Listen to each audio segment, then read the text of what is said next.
Okay, now let me run the program again to show you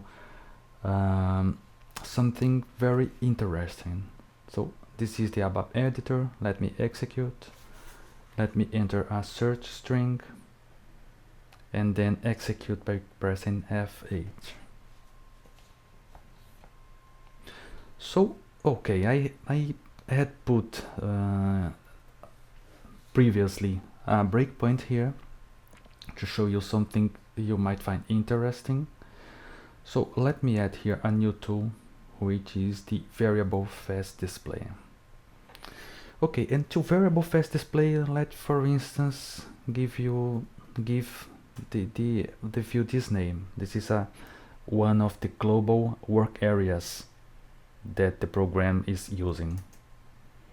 Okay, great. So this is the name. This is, I can see here, this is a structure or work area.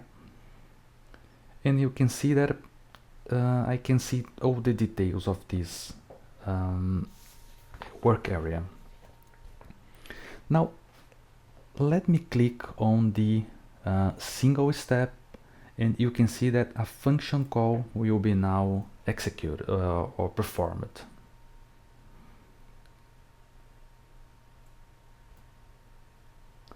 Can you notice that something changed now? As you can see, this variable just got a invalid variable icon, and I cannot see its details anymore. Do you imagine why?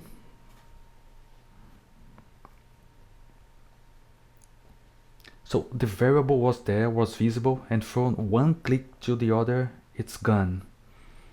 And the invalid reference icon appears. Well, it really happened because the work area and the work area is under the scope, or it's defined in the caller program, not in the function module that we are now. So we cannot, although the caller program calls this function module, they really don't have a direct relationship between each other. Okay, so the variables known by one of them is not necessarily known by the other. If I really need to see the contents of this or of this work area, I have two options I'll show you now.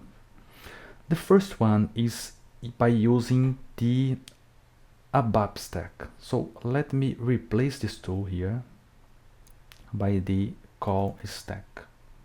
Great. So if I double click the line where the caller is, now you can see that the variable is known again, and I have here all its technical details.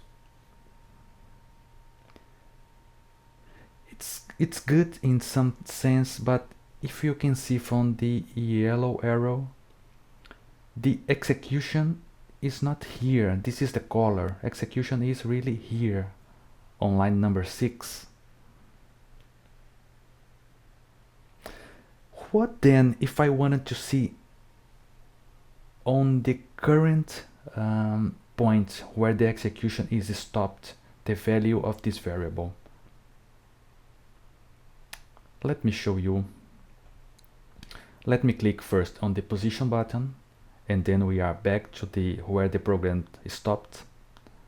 What I will see now, I will add to the beginning of this variable the program where it is defined. So let me copy this name. This is the name where that defined, that declared this variable here. And to the beginning, let me add between parentheses the name of the program. Let me widen this column so that you can see it better. So what I have here is just the work area, and without any separator, I have here at the beginning of the line the program name between parentheses, and let me hit enter.